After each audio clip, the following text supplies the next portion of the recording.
Hey guys, I know I should have had this video done about a month ago at the end of NAB. However, life was not the kindest to me after the trade show. When I walked through the front door on Saturday when I got home, I immediately had to rush my oldest dog to the animal hospital where I had to lay him to rest that Saturday, unfortunately.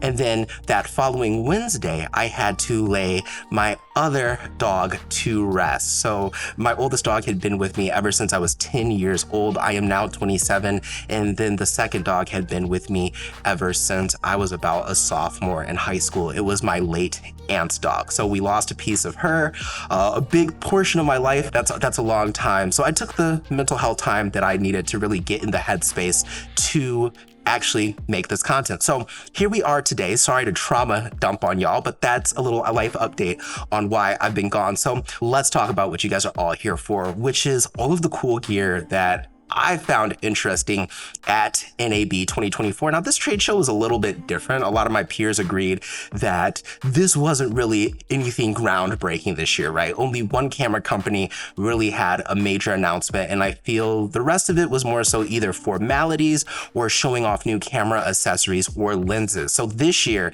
I did not actually spend an incredible amount of time on the trade show floor. There is gear that I want to talk about, but the majority of the time that I spent was actually working with brands, testing out some new lenses that hit the market. So on Saturday when I got into Vegas, sleep deprived, not Saturday, on Sunday when I got into Vegas, sleep deprived, mind you, we ended up working with the DZO Arles Lenses. A review is coming. Yes, the lenses that they have announced, but we haven't really seen much about. We got to shoot with those overnight that Sunday. We ended shooting around 4:30 in the morning, and then we woke up at 5:25 to catch the sunrise. So we only got really 2 hours of sleep that night. Monday was the B&H party, which was really fun. We had VIP access to that. And then Tuesday, we shot with the DZO Pavo Anamorphic lenses, the three new ones which they announced, which are the 65mm macro, the 135mm, and the 180mm. And we also shot with the Nisi Athena primes as well, with the new Nikon Z mount to PL adapter that they announced. So we had a lot of work going on in the middle of the night during the trade show, and then we were just trying to get in what we could during the day. So with that, we're going to talk about those brands. There will be reviews coming standalone for all of those lenses, so stay tuned for that. But let's go ahead and talk about the cool gear, which is what I know you guys are here for. So first off, let's go ahead and talk about Blackmagic Design, since they are the only camera company that actually announced cameras this year. So they announced the Blackmagic Design Pyxis 6K, which is a box camera that everybody has been asking for. They announced the Ursa Cine 12K, and they teased the Ursa Cine 17K with a 65mm sensor, with the expectation that it's going to be launched later this year. I have thoughts on all three of these cameras, and I'm not a hater, but I'm going to keep it real with you. Keep in mind, I do actually like one of them. But when we're talking about the Blackmagic Design Pyxis 6K, I feel like Blackmagic Design really kind of dropped the ball on this one. I'm happy that Blackmagic Design has finally given a box camera to their consumer audience, because people have been asking for that for a very, very long time. At the same time, though, with the technology that they put into it, I feel like it's almost too little too late. I'm looking at the product launches that they had before this, right? And there was a lot of people who really bought into the Pocket system with the updates that it got. But these people have also been wanting a box camera. So if you bought that and then they announced this, it's like, I feel like, first of all, the timing is off with it. The other thing that bothered me about the Pyxis 6K was the 13 stops of dynamic range and the sensor. They're still using that same sensor.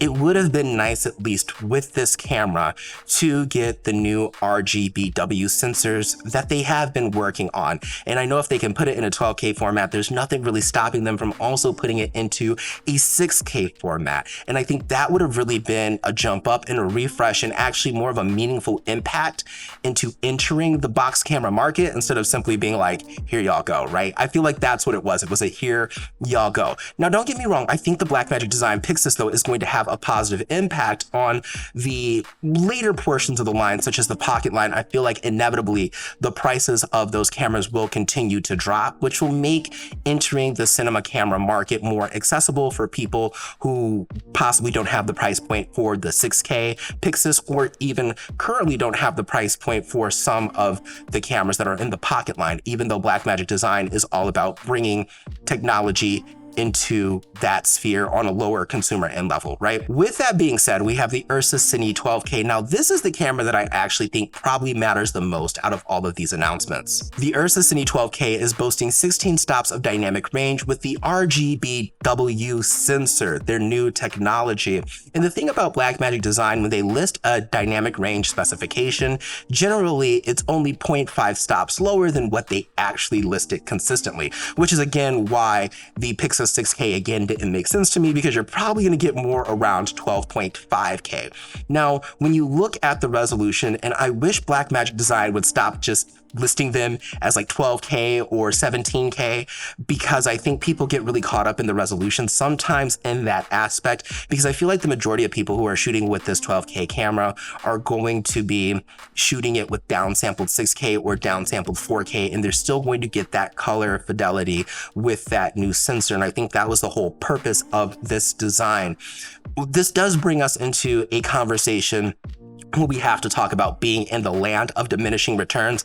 I think the 12K is actually should be the last stop in the resolution amongst all cameras, right? Because if we're actually thinking about working with that native resolution for delivery, and I know that's not necessarily the conversation, but if we're looking at that delivery aspect, I think the only place we're really going to see the value of those resolutions would be with augmented reality that we're bringing into the technology atmosphere, things like the Apple Vision Pro, where you're super close to the screens and you may notice a difference between the resolution. That being said, we still have to have displays catch up, and we still have to have internet streaming capabilities catch up to that, because I think only YouTube right now supports 8K streaming, possibly Vimeo, but nobody's actually going out there watching their movies on Vimeo. And right now, Netflix is only doing 4K along with the other streaming platforms. So we're kind of getting into the land of diminishing returns with that. There's a conversation about people using the camera for VFX plates.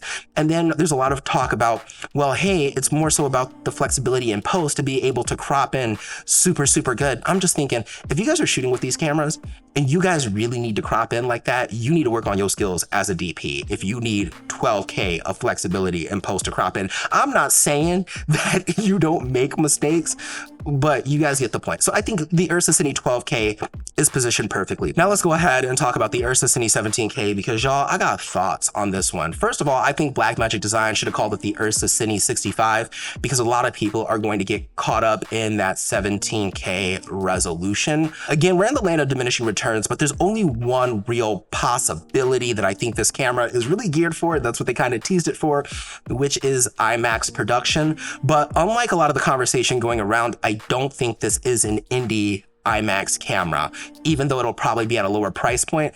I think it's going to be more so of an IMAX crash cam camera, because not everybody is Christopher Nolan who can afford to crash an IMAX body with the price point that it's at. And the reason why I say this isn't going to be bringing IMAX to the indie market, at least as an early adopter, is because the lenses, right? In order to get lenses that cover that, you're looking at the Airy DNA primes, which you're going to pay a pretty penny for, or you're going to rent for a pretty penny. You're looking at the Talia lenses, which, I mean, if you're going to be an owner and operator, one of those lenses themselves are $25,000. And then the other lenses that I can think of, like the Mamiya lenses, yeah, you could probably get a good set for like 15K, 20K total if you had them modded.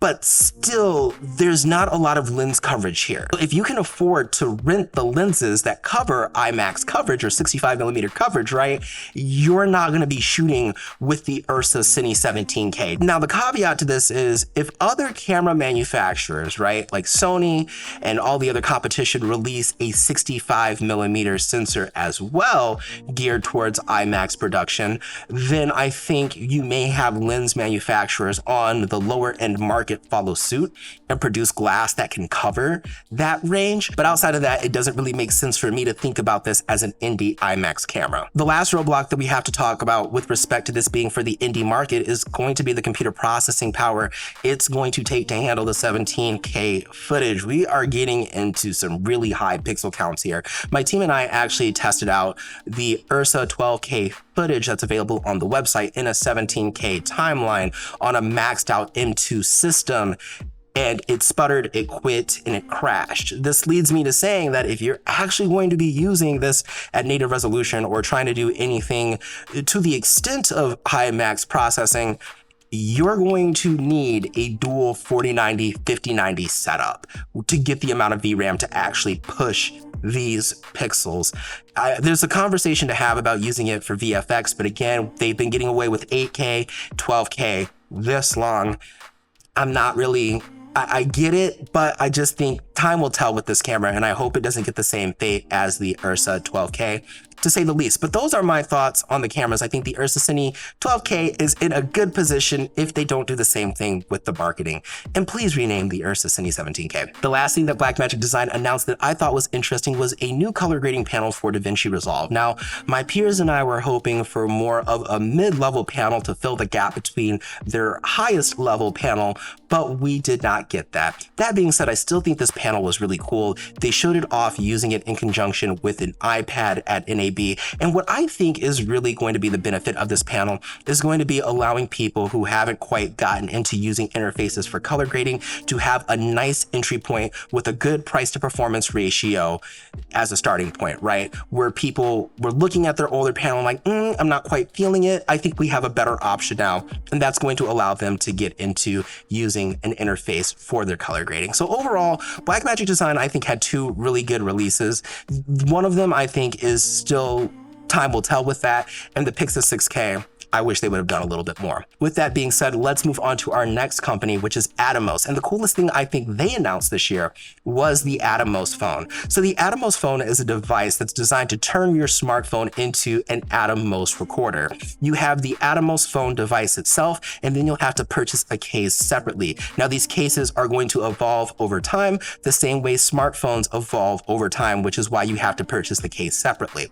And the one thing that I really like the interface is that it has locking connections on the back of the device. So USB-C is a locking connection, HDMI is a locking connection, making sure all of that is secure. And I feel like that's really going to prevent wear and tear on that aspect of the interface. And when you're using your phone as a monitor, you're going to have all the same functionality that you've come to know and love. You're going to be able to use your device to record ProRes directly to your phone. You're going to be able to use your zebras. You're going to be able to use your false color. All of the tools are going to be available to you, and you also have the ability to stream directly to Instagram Live, upload to Frame.io, all within the device. Now, I don't know if Android phones are going to be able to take advantage of this yet, because the only thing I've seen talked about is the iPhone 15 Pro Max. But the main way that Atomos is marketing this is the ability to use the beautiful XDR displays as your monitor. And to some extent, I do agree with this, because I feel like a lot of Atomos displays are actually inferior.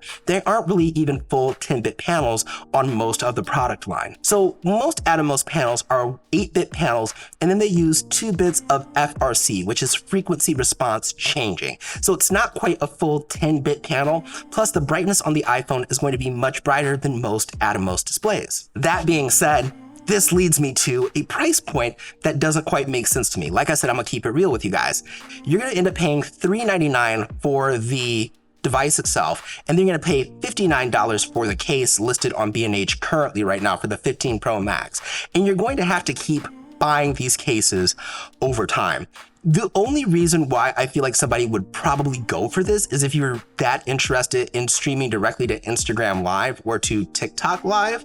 But outside of that, It doesn't make sense when the Ninja 5 on Amazon currently is $5.99, and you're going to get even more options to record to, such as ProRes RAW, for the cameras that don't have RAW support right now. So I feel like the price point is something that really dropped the ball for me, but again, time will tell. And I know creators got a lot of money and people like to spend stuff on gear, but that just was kind of odd to me, if you ask me, a little goofy. The last thing that Atomos announced was a new light strip. I don't really have too many words to say on that. There's a lot of people in the lighting market right now. There's a lot of options. This is a high color fidelity light and it's waterproof. It's also an LED strip, which gives you a little bit more flexibility, and it's also super bright. They showed it off on a motorcycle, and it was really fun to actually record and get shots of. It looked nice with what I got. But outside of that, those are just my thoughts on Atomos. Now, the next company I want to talk about is ASUS. We're taking a little bit of a step away from the camera gear side and talking about monitors and computer gear, because those are just as important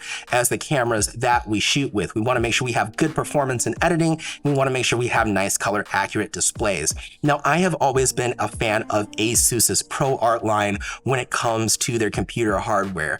The looks, the aesthetics, all of it is really gorgeous, even the cables. And they were showing off so many cool things. We'll talk about the computer gear in a second because I have one thought that I think ASUS could improve on.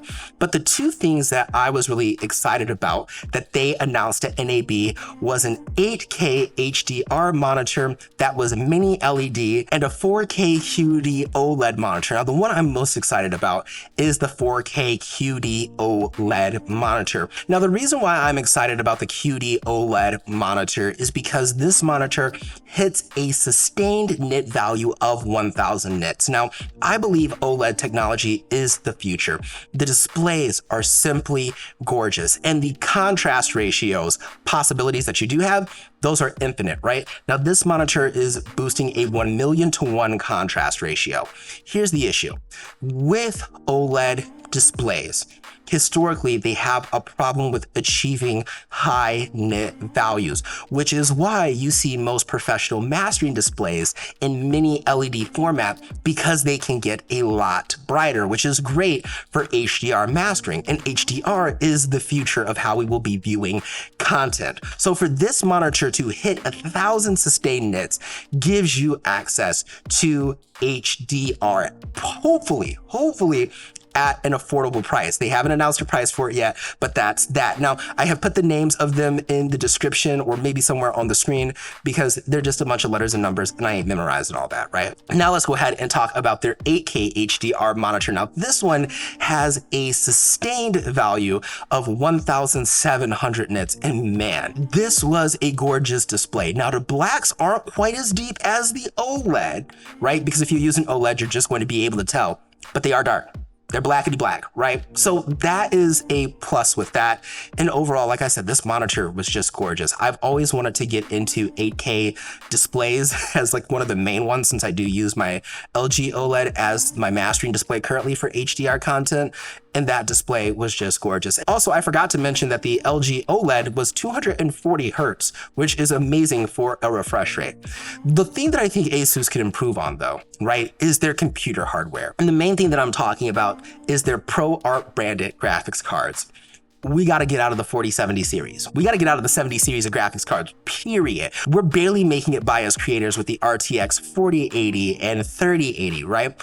We need more VRAM overall, and that's why I think we need to see more 90 series of cards. I hope with the RTX 5090 that they have a ProArt branded series of cards. That is my hope there.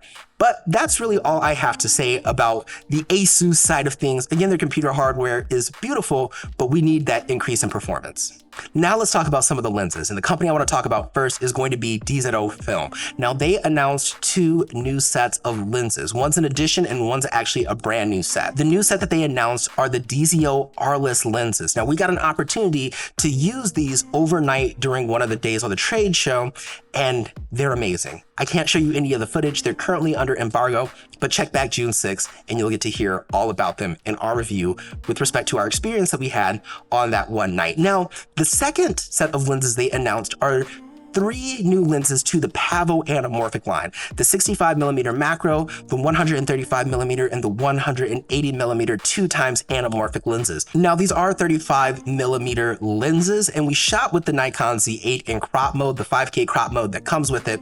And I just have to say, my favorite lens out of all of these 3 was the 65mm macro. It's the most versatile lens out of all of the lenses that I feel like they offer. 65mm is such a great focal length to just shoot with for many standard shots, but then we were also thinking about having that macro focus ability that just added so much of a unique variety to all of the shots that we got. That was my favorite lens out of the 3. The 135 and the 180mm though definitely have their use cases. With them being tighter focal lengths, I feel like those are more so niche use cases, things where you're trying to put distance between the subjects perhaps, or make them feel smaller, or just getting a close-up on the subject.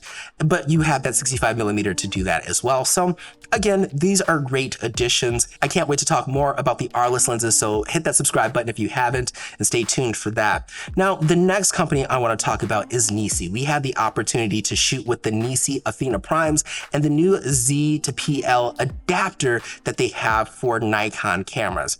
The Nisi Athena primes are a great set of modern cinema lenses. My colleague actually said in the comment of my last video that he felt like they were clinical, and I wouldn't go that far. I would say that they are a clean, modern set of lenses that doesn't distract from the capabilities of all of the camera technology that we have today. There are times when I feel like you don't need all of that extra character or that barrel distortion or the unique flares, right? And these are a good set of primes that have virtually zero focus breathing and virtually zero chromatic aberration. So if you're looking for a set of lenses to tell more of a modern story or to have a story with more of a modern vibe, things like summer blockbuster, this is going to be the lenses for that. Now, my favorite lens is actually the 14mm because of its insane close focusing distance. It might as well be a macro, even though you can't probably get to macro level. You really couldn't tell because of the wide focal lengths and how close you could get with that. So it just offered a very unique perspective.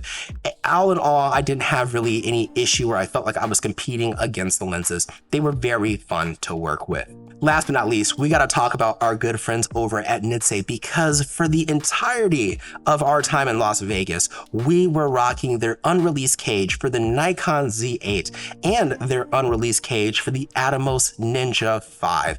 I did a video on this channel earlier this year building out this rig, and there will be a review coming since we did all of this run and gun shooting, testing out these lenses in Vegas. But Nitze is a company that always brings quality gear accessories and rig accessories at an affordable price, and they're really good at keeping up with new cameras that are being introduced. I really hope they announce and release this cage soon so I can make that review video and actually have links to post about it. Talking about Nitze is pretty straightforward. There's not too much to say. They build quality camera rig equipment, and if the camera rig equipment is functional, it works, and it's built nicely and is sturdy, then that's what it is. And that's what Nitze produces. So if you're looking for a nice, affordable option into getting camera rig gear, definitely check out Nitze. All in all, guys, this was an amazing trade show. We had amazing experiences. It was good to catch up with friends in the industry, my friends at Nikon.